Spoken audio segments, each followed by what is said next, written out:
Hello mga B, hello mga miss. For today's video is i-share ko sa inyo ang aking a day in my life as a full-time mom and also a college student. So, kung bago ka pa lang sa aking YouTube channel, please like, subscribe, and click the notification bell para updated ka palagi sa ilalabas ko na video. So, let's start. So, ayun na nga mga mi, nakikita nyo naman siguro ang kalat ng aming bahay. Bago ko lang yan kanina na winalisan at niligpit, pero ayan na naman.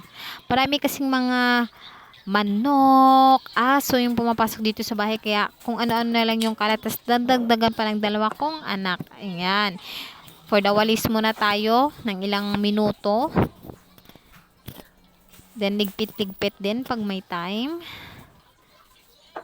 Halos ganyan yung ginagawa ko araw-araw, mga mi. Grabe. Nakakapagod siya, pero kinakaya. Then, after that, naman, magtutupi ako ng damit. Damit namin tatlo. Ay, apat pala kasi ako din yung naglalabas sa damit ng mother-in-law ko. Kaya, ganun talaga. Wala tayong magawa. So, ayan, hanggang terrace, maraming kalat talaga. Kahit saan na lang kalat everywhere. Grabe, mga mi. Then, start na rin ako magtupi ng aming damit. Ayan, ang aking bunso. Kung ano talaga yung ginagawa ko, yun din ang ginagawa niya. Hindi pwedeng hindi rin siya busy pag busy ako. Hindi ba? Mas nabibilis matatapos yung aking gawain kapag tutulungan daw niya ako. Nakikita nyo naman, di ba? Ang bilis matapos ng aking gawain. Ayan. Natupi ko na. Tutupi na naman ako ulit. Mga bata talaga ngayon, gustong lahat ng ginagawa ng nanay is gagawin din nila. Pero pag malaki na, ay nako, hindi na mautusan. Grabe, mga biya. So, ayan, patapos na rin ako that time. Then, after ko nyan, ay, naku, tingnan niyo naman, pati ang damit niya, gusto niya namang suotin, hindi pa siya nakaligo. Ayan, ganyan yung eksena niya palagi. Si Bunso talaga, naku, maraming iniisip. Maraming kalokohan ng aming bunso na yan palagi pag may ginagawa ako. Kung hindi yan iiyak, maglalaro. Pag hindi naglalaro, maliligo mag-isa. Makikita mo na lang, basa na siya, magbibihis na siya. Then, after ko matupis, nilagay ko na yung mga damit namin sa aming drawer at cabinet. Then, next naman is, naglinis na ako ng aming ulam for lunch. Nilinisan ko muna, tinanggalan ko siya ng yung hasang niya. Then, ng kaliskis para mas maging malinis. Ganyan kasi ako may pag naglilinis ako ng isda is kahit wala yung kaliskisan ko talaga yan para sigurado talaga ako.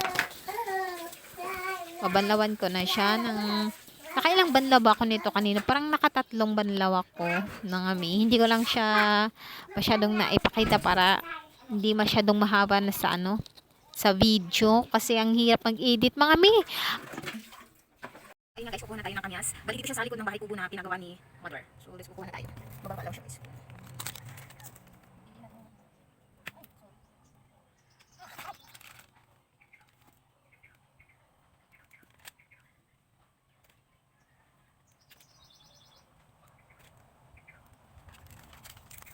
So ayun na guys, nakuha na ako ng kamyas. Then nilagay ko lang siya dito sa lagyan ng chichirya kasi hindi ko nakapagdala ng plastic. So ko, ayan.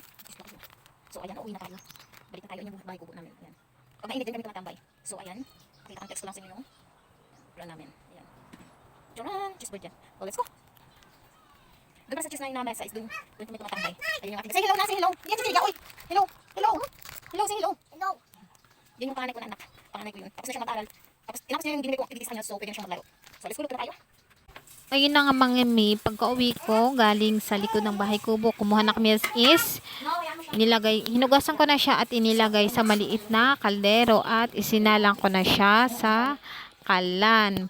Para pagkatapos kong magluto at pagkatapos ko man is gagawa na rin ako ng aking narrative report tsaka lesson plan. Ayun na nga, kumulo na yung Then, aking ayan, kumulo kanya na sa nga tubig. So, ang ilalagay ko na yung aking niluluto. isda na. Then, after that is, ilalagay ko na yung isda. Pag ako kasi nagluluto, inuuna kong pakuluan yung kamyas, tsaka yung tubig na may sibuyas, para yung isda is hindi madaling madurog. So, nilagyan ko na lang siya ng pangpalasa na asin, tsaka paminta. Yan lang yung nilalagay namin. Hindi na kami naglalagay ng iba't ibang klaseng seasoning pa kasi masama daw sa katawan yun. Lalo na sa mga bata, tsaka matanda. Ayan, tinakpan ko na siya. Then, after that, tapos ng lahat, fast forward na tayo is, ayan, gagawa na ako ng aking lesson plan at narrative report. So, that's it for now. Na siguro mga mi. Thank you for watching at sana nakarelate kayo sa aking buhay nanay na buhay estudyante. Hindi siya madali pero kinakaya para sa pamilya, para sa mga anak. Yung asawa ko kasi isa siyang OFW kaya kami na lang tatlo yung nandito tsaka yung pamilya ng aking asawa, yung mama niya tsaka yung kapatid niya.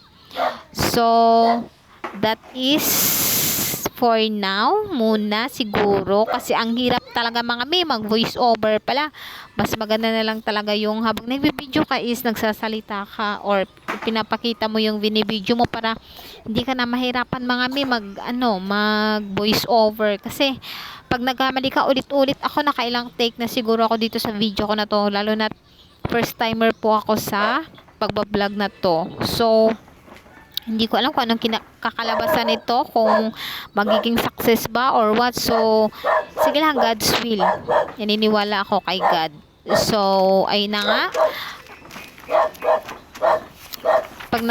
Pag naging success naman to is, may gusto talaga akong tulungan na pamilya sa side ng papa ko na gusto kong ipagawa yung bahay nila. So, sana lang po nagustuhan yung mga videos na ina-upload ko kasi puro naman po siya yan lahat is inspirational na mga video na para din naman makapulutan ng aral na magiging ina at ng magiging ina, soon to be mom sa huli. Kung paano nila i-handle yung pamilya, yung kanilang pamilya, pag-aaral, at saka yung pagiging housewife. So, that's it for now and bye-bye. Thank you so much.